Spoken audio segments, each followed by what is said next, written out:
जी नहीं सर, क्योंकि एग्जाम में तो जो आता है डॉक्यूमेंट जो आया था सीआरई का, उसमें तो कहीं एचआईवी और टीबी लिखा हुआ नहीं था।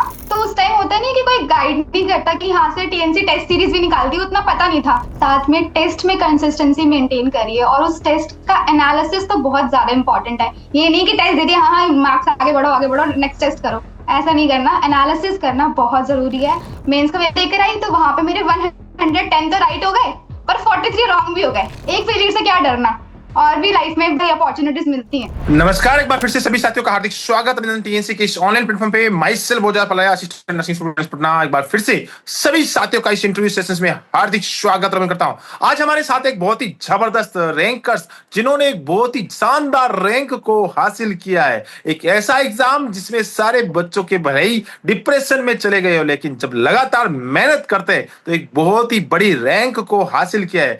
ऐसा ही इंटरव्यू में आज देखने को मिलेगा और बहुत सारे संघर्ष की कहानी आपको जानने के लिए। सबसे पहले तो बहुत बहुत बधाई है, शुभकामनाएं नेहा जी। धन्यवाद सर, धन्यवाद।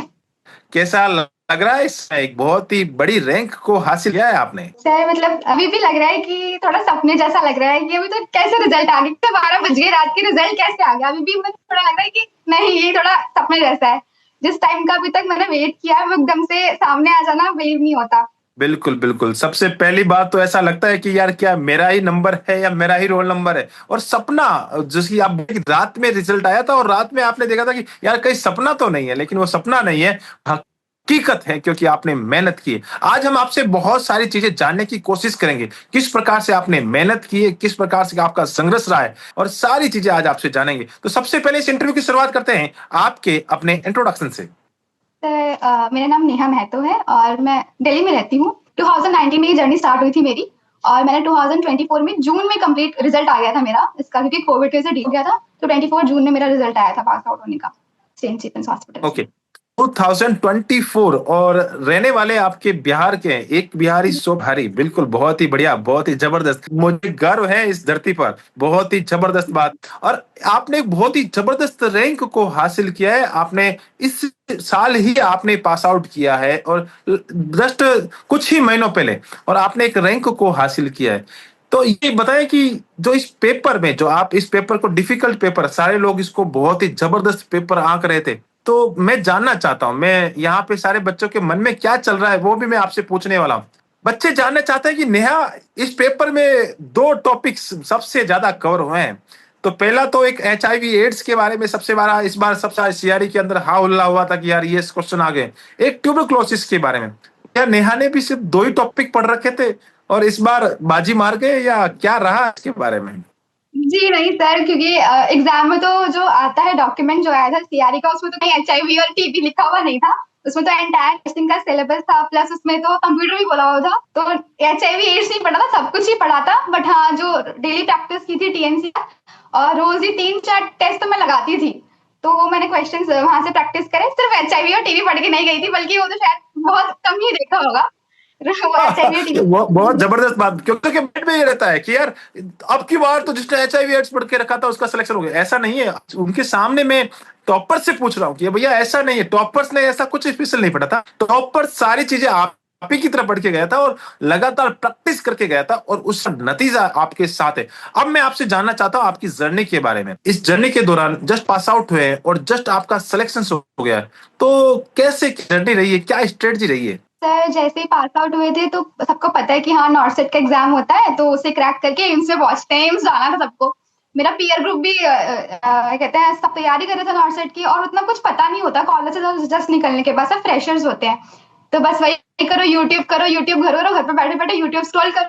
तो मैंने उसमें काफी सारी वीडियोस देखी, टीएनसी की भी देखी। तो उस टाइम होता नहीं कि कोई गाइड नहीं करता कि यहाँ से टीएनसी टेस्ट सीरीज भी निकालती, उतना पता नहीं था। जो यूट्यूब पे देख लिया वो पढ़ के नोट्स बना लिए।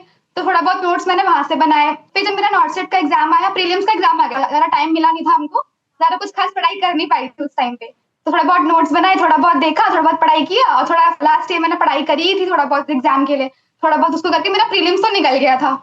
फिर मैंने कहा कि अब प्रीलिम्स तो निकल गया, अब मेंस की तैयारी करते हैं। तो क्या मेंस का तैयारी करूँ तो फिर से तो भूल जाता है इंसान। मैंने दोबारा से रिवाइज करना शुरू किया, जो पढ़ा था उसी को रिवाइज किया। मैंने कोई क्वेश्चन प्रैक्टिस ऐसा सच नहीं करी, सब कुछ भाई रिवाइज करो, सिलेबस को रिवाइज करते जाओ। मेंस का लेकर आई तो वहां पे मेरे 110 तो राइट हो गए, पर 43 रॉन्ग भी हो गए। तो मार्क्स पूरे वही 95-96 हो गए मेरे। मैंने कहा ले भाई यहाँ भी उसके बाद कहते हैं फिर जब मैं एग्जाम से वहां से हटकर आई, तब मैंने ना इंटरव्यू देखे, क्योंकि जो रैंकर्स थे उनके इंटरव्यू यूट्यूब पे अवेलेबल थे टीएनसी के। तो मैंने उस सर भैया का इंटरव्यू देखा। मैंने कहा ये तो टीएनसी का बोल रहे, टीएनसी मैंने टीएनसी पे टेस्ट लगाया, टीएनसी पे टेस्ट लगाया।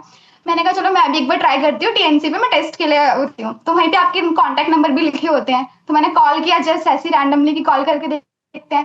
तो आंसर बहुत जल्दी रिसीव भी हो गया। उन्होंने बोला कि ऐसे ऐसे पैकेजिंग है, तो ये ऑफर्स भी आते हैं इसमें डिफरेंट डिफरेंट फेस्टिव सीजन के टाइम पे। तो मैंने इसमें एनरोल कर लिया। उसके बाद जिस दिन मैंने बाय किया, ये मतलब जिस दिन से मैंने बाय किया उसी दिन मैंने टेस्ट देना शुरू करा। मैंने कहा बाय किया तो उसको टेस्ट तो देना ही है। तो मैंने टेस्ट देना शुरू किया। जब मैंने फर्स्ट टेस्ट दिया तो मेरी रैंक वही जैसे मेंस में आई थी, 1500 समथिंग ऐसी कुछ रैंक आई। मैंने कहा चलो ठीक है, यहाँ भी वही रैंक है ना, मतलब वहां भी वही रैंक है, मतलब यही लाई करती हूँ मैं फिलहाल अभी। उसके बाद मैंने कहा नहीं, इस रैंक को ऊपर लेके जाना है, मुझे टॉप 50 की लिस्ट आती है टेलीग्राम पे, उसमें आना है। तो फिर मैंने टेस्ट देना शुरू किया। टेस्ट देना शुरू किया।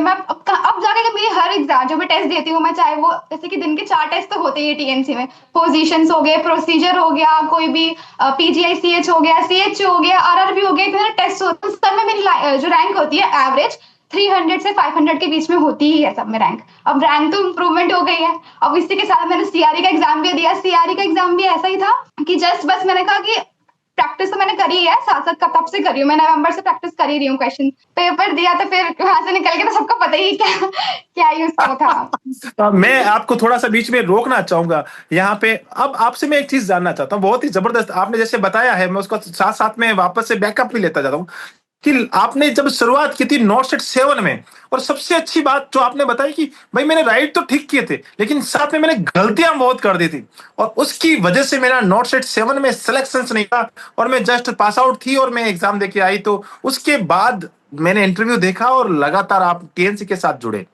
अब इस बार आप नोट सीआरई एग्जाम देने गए, मतलब उसके बाद फेलियर के बाद ये पहला ही एग्जाम है और उसके अंदर आप एग्जाम देने गए थे। जो चीजें डिफरेंस है तो मैं पूछूंगा, लेकिन इस पेपर के अंदर एक बहुत ही बड़ा बदलाव देखने को मिला है। ये किसी को उम्मीद नहीं थी कि ऐसा हो जाएगा। पेपर जब आप देने बैठे तो वहां पे सिर्फ 2 डिजीज को मैनुअली कवर किया गया, एक एचआईवी एड्स और एक ट्यूबरकुलोसिस।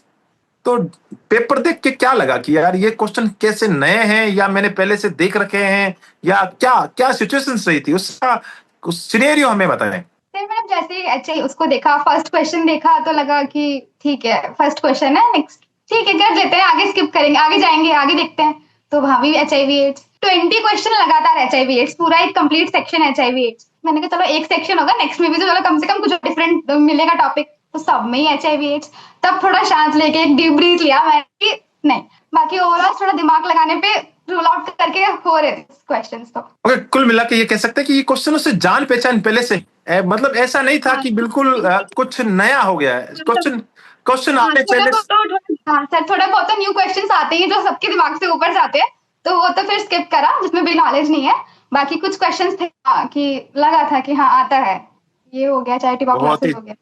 बहुत ही जबरदस्त, बहुत ही शानदार।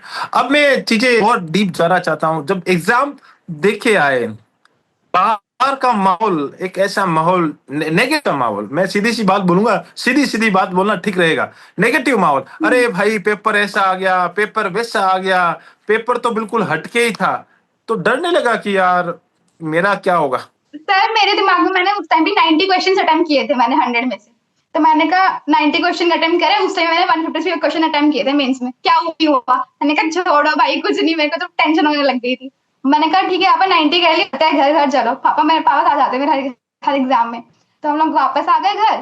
फिर वहां पे फिर देखा यूट्यूब पे सारे टीचर्स की वीडियोस, सब कह रहे हैं कि नहीं हुआ, अनफेयर हुआ, अनफेयर हुआ, ठीक नहीं हुआ टेस्ट के बारे में, एग्जाम के बारे में। फिर इतना अच्छा नोट था टीएनसी के ग्रुप में, सर ने इतना अच्छा नोट लिखा था कि बहुत सारे एग्जाम्स होते हैं, ये तो पूरा एचआईवी ट्यूबरकुलोसिस के ऊपर था। हम कोई वो थोड़ी है, काउंसलर थोड़ी है जो हमारा पूरा सब कुछ पता होगा एड्स के बारे में। तो सब मतलब काफी मोटिवेट किया सर ने कि इतना डिमोटिवेट होने की जरूरत नहीं, कि एचआईवी और सिर्फ ट्यूबरकुलोसिस सेंट्रिक एग्जाम था, बोलते हैं आप एचआईवी और टीबी पे, हम वही पढ़ के एग्जाम दे देते, ये था नहीं। वो काफी अच्छा लगा, बूस्टअप किया सर ने, सर का वो जो नोट था स्पेशली टेलीग्राम के ऊपर। तो मैं रोज देखती रहती, स्क्रॉल करती रहती, कोई नई नोटिफिकेशन तो नहीं आया कुछ भी, क्योंकि सारे चाहे कोई एग्जाम हो चाहे कुछ भी हो, टेलीग्राम पे सब कुछ अपडेटेड आता है। तो मैं वहां नहीं, मैंने कहा ठीक है सबका ही बुरा गया, अकेला मेरा थोड़ी बुरा गया है, देखते हैं जो भी होगा। फिर मेरे को लगा था कि एम्स तो रिजल्ट जल्दी निकाल देता 3-4 दिन में, बट इस बार रिजल्ट में बहुत डिले हुआ। मैंने कहा अब तो डिले हो रहा है, अब तो कुछ और छोड़ो, क्या ही कर सकते हैं, छोड़ दो। मैं बिल्कुल ही छोड़ दिया था इस वाले एग्जाम कि इसका रिजल्ट भी आएगा। फिर जिस दिन वो 11:30 बजे ना, वो 15 तारीख को, उस दिन मैंने कहा माय गॉड ये क्या हो गया, जब रिजल्ट देखा तो। बिल्कुल, एक उम्मीद नहीं थी कि यार ऐसा जाएगा, लेकिन जब लगातार मेहनत करते हैं, लगातार प्रैक्टिस करते हैं, रोज़ाना ये पेपर देखते हैं, रोज़ाना पेपर देते हैं, तो डिफरेंट चीज़ें सामने आ जाती है। अब 2 चीज़ें आपके साथ हो गई, एक तो सीआरई में टॉपर्स हैं और नॉर्थ सेट 7.0 में मैं बोलूँगा कि असफल है। आपको वहाँ पे आपको बिल्कुल अच्छी रैंक मेंस के अंदर आई थी, लेकिन पीछे की रैंक थी। क्या डिफरेंस है? क्या दोनों एग्ज़ामों का क्या एक्सपीरियंस बोलता है? नेहा क्या बोलती है कि भई हाँ, यार मैंने सर नॉर्थ सेट 7 में ये कर लिया होता तो शायद मेरा उसमें भी सिलेक्शन हो जाता। कोई बात नहीं, कुछ फेलियर्स भी लाइफ में जरूरी होते हैं कि उससे हमारी ग्रोथ होती है। कोई बात नहीं, मैंने इससे काफी चीजें सीखी हैं। अब ऐसा बहुत कुछ है जो मैंने नॉलेज किया है, 6 मंथ्स में मैंने ऑक्यूपाई किया है, चाहे सीरीज से हो, थियोरी पढ़ के हो, कुछ रिविजन करके हो। कहीं ना कहीं कोई चीज आपको इनहांस ही करती है, जो भी आपकी लाइफ में जो एक्सपीरियंस रहे हैं। ओके, एक चीज और जानना चाहता हूँ मैं, थोड़ा सा टीएनसी के बारे में जानना चाहता हूँ। टीएनसी के बारे में आप लगातार एग्जाम दे रही थी, लगातार आपने पहला, जैसे कि आपने बताया कि जिस दिन मैंने ज्वाइन किया है और आज तक मैंने एक भी पेपर नहीं छोड़ा है, मैंने सारे पेपर दे दिए हैं। बहुत ही जबरदस्त बात, और मैं सारे बच्चों को ये बात बोलना चाहता हूँ कि नेहा से ये बात सीखने वाली है कि जिस दिन से आप ज्वाइन कर रहे हैं उस दिन से आप लगातार अगर मेहनत करते हैं तो आप भी नेहा की तरह अगली बार में इंटरव्यू में बैठने वाले हैं और बहुत ही रैंक आने वाली है। तो नेहा, मैं आपसे ये जानना चाहता हूँ, कभी कभी आपकी अच्छी रैंक भी आती थी, कभी कभी खराब रैंक भी आती थी, तो गुस्सा नहीं आता था कि ये टीएनसी वाले यार कहाँ कहाँ से इतना टफ पेपर बना देते हैं? तब लगा था कि हाँ हाँ, ज्यादा तुर्रम खान समझने की जरूरत नहीं है खुद को। बच्चे हैं आपके, आपसे आगे बच्चे भी जाएंगे, आप यहाँ पे वीक हो, आपको यहाँ पे पढ़ना है। तो स्पेशली जिसमें मेरी रैंक ज्यादा आती थी, मैं उससे एनालिसिस करती थी कि हाँ ये वाला क्वेश्चन मेरा गलत है, मैंने इसमें क्या सोचा और इसका आंसर निकला। प्लस वहां पे रैशनल भी अवेलेबल होते हैं, वीडियो के फॉर्म में भी रैशनल अवेलेबल होते हैं, तो आप वहां से भी देख सकते हो। तो काफी कुछ चीजें, नहीं हमेशा मेरी एक कंसिस्टेंट रैंक नहीं आती थी, जैसे कि बहुत सारे पेपर होते हैं जो न्यू होते हैं बिल्कुल ही क्वेश्चन, खासकर मेंस में भी कभी कभी रैंक पीछे हो जाती थी। तो नहीं, इसको एनालिसिस करना जरूरी है जिसमें आपकी रैंक ज्यादा आ रही है तो। ओके, डिप्रेशन जैसे होता है ना कि कभी कभी रैंक पीछे आ जाती है, तो कई बार ऐसा होता है कि हर स्टूडेंट्स की लाइफ में एक डिप्रेशन का माहौल आता है। डिप्रेशन तो आता ही आता है, हर एक कॉम्पिटेटिव है उनके माइंड में ऐसा लगता है, कभी कभी तो ऐसा लगता है कि यार ये छोड़ देते हैं, अच्छा रहेगा आप कुछ और काम कर लेते हैं। तो उस समय नेहा ने अपनी क्या स्ट्रेटजी यूज की थी अपने आप को बूस्ट करने के लिए, मोटिवेट करने के लिए? सर बेसिकली मैं तो हमेशा यही सोचती थी कि कभी भी करना है ना, गवर्नमेंट जॉब ही करना है। प्राइवेट करके तो फिर हम नहीं होता, तो फिर गवर्नमेंट का ही माइंड में था। और हाँ, मेरे पीयर ग्रुप काफी प्राइवेट ज्वाइन किया, कोई किसी में था, किसी का बहुत सारे एग्जाम्स निकले भी। तो उनको देख के कहीं ना कहीं लगता कि शायद मैं ही पीछे रह गई क्या, मैं ही रेस में पीछे रह गई हमेशा की तरह। कभी कभी लगता था ऐसा। तो फिर उस टाइम पे मैंने अपनी सीनियर से बात करी, मेरी मेंटोर टाइप कह लो, सीनियर थी आकांक्षा थी, उनसे बात करती थी मैं। उसके बाद मेरे पेरेंट्स खुद में कहते कि नहीं टेंशन मत ले, बिल्कुल टेंशन मत ले, ये मत सोचना कि तुझे भी पैसे कमाने हैं या वही सोचना, नहीं अपने सेटल करो पहले। पापा का बहुत अच्छा रोल रहा है इसके अंदर। उसके साथ ही मैं आपकी भी बहुत सारी वीडियोस देखी है मैंने, चाहे वो इंस्टाग्राम हो चाहे टेलीग्राम हो। अभी रिसेंटली भी आपने कितना वो एनर्जेटिक वीडियो अपलोड किया था, वो भी देखा था मैंने। मतलब कहीं ना कहीं इन सब चीजों को देखे मैंने कहा एग्जाम देते हैं, देखा जाएगा। 2-3 बार, अभी तो एक ही फेलियर आया ना, लोगों को इतने फेलियर्स मिलते हैं अभी एग्जाम में, एक फेलियर से क्या डरना, और भी लाइफ में बड़ी अपॉर्चुनिटीज मिलती हैं। ओके, बहुत ही जबरदस्त बात है। डीमोटिवेशन हमेशा हर बच्चे की लाइफ में आता है, लेकिन बिल्कुल एक अच्छी बात बोली कि मेरे सीनियर्स जो आकांक्षा दी का नाम बताया, मैं इस चैनल के माध्यम से उनको स्पेशली, जब आपका वो इंटरव्यू देख रहे होंगे तो मैं उनको स्पेशली थैंक्स बोलना चाहता हूँ टीएनसी टीम की तरफ से कि आप जैसे मेंटर की वजह से बहुत ही अच्छे रैंकर्स निकलते हैं। आपने जो गाइडेंस का काम किया है वो आपको तारीफ काबिल है, और मैं दिल से सैल्यूट करता हूँ आपको। बहुत बहुत धन्यवाद। और साथ ही साथ आपके जो माता पिता है उन्होंने आपको सपोर्ट किया कि बेटा पैसे कमाना, प्राइवेट की जॉब तो लास्ट का ऑप्शन है, इस पहले आपको पढ़ना है और पढ़ के आपको गवर्नमेंट जॉब में जाना है और सिलेक्शंस लेना है। उनको भी मैं इस प्लेटफॉर्म के मुझसे, आपके माता पिता को भी मैं बिल्कुल प्रणाम करता हूं, और बिल्कुल मैं कहना चाहूंगा कि आप हर माता पिता अपने बेटे और बेटी को इस प्रकार से एक सपोर्ट दे जिससे बहुत ही जबरदस्त बच्चा मेहनत करे और मेहनत के साथ एक अच्छी रैंक को हासिल करें। अब मैं चीजें टीएनसी के बारे में चीजें जानना चाहता हूँ, टीएनसी में क्या सबसे अच्छी चीज लगती थी कि हाँ यार मजा आ रहा है? वैसे तो सारी चीजें अच्छी, लेकिन एक चीज हर बच्चे की फेवरेट होती है, तो वो चीज क्या थी? टीएनसी का ये है कि आपको डिफरेंट डिफरेंट क्वेश्चंस मिलेंगे। सबसे पहली बात कि आपका ना आज का टारगेट फिक्स हो गया कि हाँ 4 टेस्ट आए तो 4 टेस्ट तो करना ही है आपको आज कंप्लीट। उसके बाद सबसे बेस्ट जो मुझे लगता है कि आपको रैंकिंग मिल जाती है 12-1 बजे तक। आपको रैंकिंग मिल जाएगी आपके फ़ोन में कि आपकी रैंक ये आ रही है, या फिर आपको अपकमिंग मॉर्निंग अर्ली मॉर्निंग आपको रैंक मिल जाएगी। तो उस रैंक को देखते अच्छी तो हाँ, मन खुश रहेगा कि हाँ, अच्छी रैंक आई है। और जहाँ पीछे है तो लगता नहीं आज पढ़ना है अच्छे से, आज तो और अच्छे से पढ़ना है। ये वाला दिमाग में रहता था कि रैंकिंग से बहुत ज़्यादा इंसान बूस्ट अप होता है कि हाँ, हम यहाँ लाइक करते हैं। बहुत ही जबरदस्त बात है कि लगातार आप मेहनत करते हैं और उस मेहनत का जब फल मिलता है कि हाँ यार, मेरा खुद का स्टेटस कहाँ पे है, मैं इतने लोगों के बीच में कहाँ पे बिलोंग करता हूँ, तो एक मोटिवेशन आता है। साथ ही साथ अगर हम पीछे हैं तो और ज्यादा मेहनत करने का मन करता है। अब मैं चीजें जानना की कोशिश करता हूँ। पूरी टीम मेहनत करती है, लगातार नए नए क्वेश्चन का इनोवेशन करती है, नए नए क्वेश्चन आपके लिए लेके आती है। तो कभी ऐसा नहीं लगता कि यार ये क्वेश्चन तो मैंने कहीं पढ़ा ही नहीं है, ये सारे क्वेश्चन कहाँ-कहाँ से आ रहे हैं, या बहुत कभी बार कोई डिफिकल्टीज? जी सर, बहुत बार हुआ है, हमेशा कुछ ना कुछ नया मिलता है, कुछ आईबीक्यूज़ भी ऐसे होते हैं कि हाँ, ये वाली मुझसे मैंने कहीं देखी नहीं थी, कुछ ऐसे क्वेश्चन्स भी होते हैं। और साथ ही साथ जब मैंने न्यूली स्टार्ट किया था ना, तो मैंने देखा था कि जो एनक्लेक्स बेस्ड जो क्वेश्चन सीरीज़ होती है टीएनसी में, वो तो मुझे बहुत ही उसमें मेरे कम मार्क्स आ रहे थे। मैंने कहा ये तो सॉन्डर्स के ऊपर बेस्ड है, ये एनक्लेक्स बेस्ड जो भी है। मैंने एक बार थ्योरी पढ़ी, सॉन्डर्स से पढ़ी, फिर मैंने टेस्ट दिया, मेरे मार्क्स इंप्रूव हुए।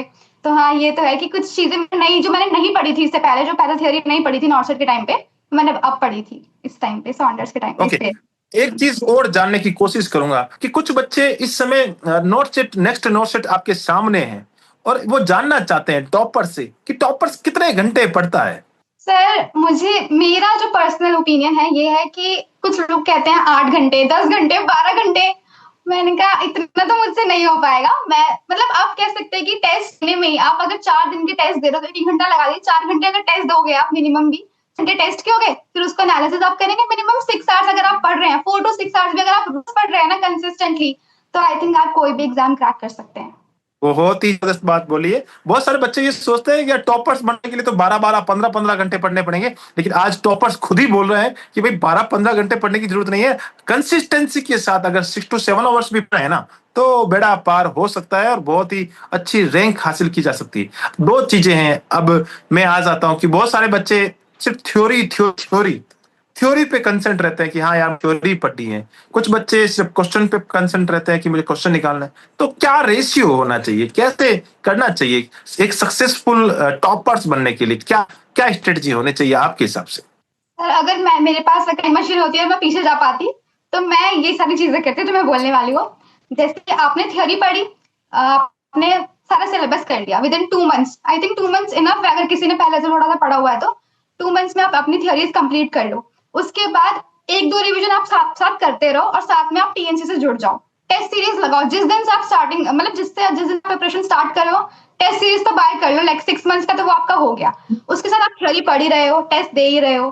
थ्योरी आपने एक बार जब कंप्लीट कर ली है, 1-2 बार रिवीजन काफ़ी है। और जैसे एग्जाम से 1 मंथ भी बचा है ना, तो कंप्लीटली बस टेस्ट टेस्ट टेस्ट ही देना है आपको पूरे दिन, उसका एनालिसिस करते रहना है। थियरी मैटर करती है, बट एट द एंड आपको वहां से डेफिनेशन तो पूछने वाला नहीं है कोई आपसे कि डेफिनेशन बताइए। आपको टेस्ट ही अटेम्प्ट करना है, क्वेश्चन का एमसीक्यू ही आपको सॉल्व करना है। तो आपको एमसीक्यू तो यार मस्ट है, मतलब बिल्कुल ही मस्ट है, बिल्कुल नहीं छोड़ना। बहुत ही जबरदस्त बात बोली और बहुत ही शानदार कि बहुत सारे बच्चे मुझसे पूछते हैं। मैंने सोचा कि आज मैं जो मेरे माए जो मुझे बच्चे फोन पे मुझे रोज क्वेश्चन पूछते ना, आज सारे क्वेश्चन नेहा नेहा पे दाग दिया जाए और नेहा से ही सारे क्वेश्चन पूछ ले जाए। बहुत ही शानदार आपने जवाब दिया है कि लगातार आप जो बताए कि थ्योरी पढ़ना जरूरी है, लेकिन थ्योरी पढ़ के रिविजन पे डाल दो। और सबसे ज्यादा इंपॉर्टेंट, उससे भी ज्यादा इंपॉर्टेंट क्वेश्चन प्रैक्टिस करना। जितनी ज्यादा क्वेश्चन प्रैक्टिस होती है और उतने ही अच्छी रैंक हासिल की है। और पिछले 9 सेट में आपने जो गलती की है वो अब की बार आपने सही कर ली और आज आप रैंकर्स हैं। बहुत ही जबरदस्त बात है और बहुत ही शानदार। अब मैं थोड़ा सा बुक्स के बारे में जानना चाहता हूँ कि आप लगातार मेहनत कर रहे हैं, लगातार तैयारी कर रहे हैं। कौन कौन सी बुक्स हैं जो आपको यहाँ तक लाने में और आपकी जर्नी में साथ रही है? बुक्स तो मतलब जो भी हम पढ़ते हैं कॉलेज में, वो तो बुक्स वहीं तक एग्जाम तक ही मैटर करती है, जो कॉलेज एग्जाम देते हैं। उसके बाद मैंने बुक्स थोड़ी सी पढ़ी है, जैसे कि टारगेट हाई पढ़ी है, सॉन्डर्स पढ़ी है। उसके बाद मैं करेंटली लिपिन कॉट से क्वेश्चंस कंप्लीट कर रही हूँ और साथ ही टीएनसी टेस्ट सीरीज भी दे रही हूँ। उसके बाद आई थिंक इतना इनफ है। जो सॉन्डर्स एक बार आपने रिवाइज कर ली, उसके साथ आपने जो पढ़ा हुआ है इससे पहले, नोट्स जो बना रखे हैं वो रिवाइज कर लीजिए। उसके बाद टारगेट हाई से क्वेश्चन सॉल्व कर सकते हैं, वो भी अच्छी है। उसके अलावा एक लिपिन कॉर्ड भी ले लीजिए अगर नॉर्थ सेट में मेंस एंट्री के लिए अगर लिपिन कॉर्ड उसको प्रेफर कर सकते हैं। बिल्कुल, हुँ। बिल्कुल, बहुत अच्छी बात है। एक बेसिक बुक्स ने आपने फ़ॉलो किया, उसके बाद आप हुँ। अच्छी बुकों के साथ चल सकते हैं। एनसी के बारे में आपने बताया, टीसी के साथ आप लगातार मेहनत कर सकते हैं, 101% सक्सेस होती है। अब मैं थोड़ा-सा एक ऐसे क्वेश्चन्स के बारे में जानना चाहता हूँ, मेरी माइनस मार्किंग बहुत हो रही है, ब जैसे कि आपने बताया नॉट 7 के अंदर सही तो हुए थे, लेकिन माइनस उससे ज़्यादा हो गए थे, तो पीछे रह गए थे।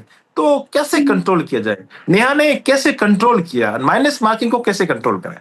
सर मतलब मैंने वही क्वेश्चंस करे मतलब जो भी क्वेश्चंस मुझे लगा कि हाँ मुझे इसमें आता है कि थोड़ा बहुत मैं इसमें 2 को रूल आउट कर सकती हूँ, 2 थोड़ा बहुत लग रहा है। उसको नेगेटिव रूल आउट करके नेगेटिव करा और जितना जो आता है उसी क्वेश्चन को अटेम्प्ट करो।